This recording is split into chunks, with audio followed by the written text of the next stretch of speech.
friendly fire was much higher than previously thought. NBC's Fred Francis has more information from the Pentagon. Fred?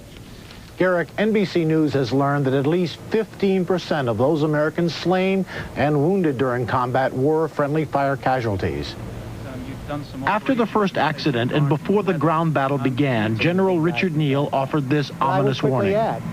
The confusion, the fog of war is ever present in the battlefield, and I can't tell you with complete conviction that there won't be future friendly fire casualties.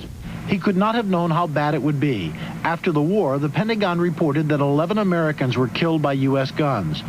But today, officials said more complete investigations revealed that about 20 of 148 GIs killed died by U.S. fire, and the figure could go higher. Of 458 U.S. soldiers wounded during the war, 15 were thought to be victims of American firepower.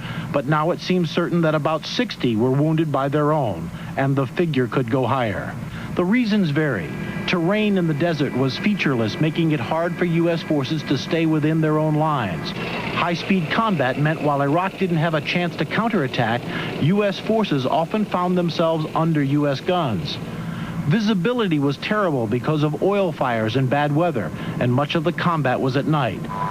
New weapons used at longer ranges with infrared and other electronic displays often could not tell friend from foe. But the most basic reason so many Americans were killed by Americans is that U.S. forces were doing most of the shooting. But that will be tough to explain to the families. Garrick?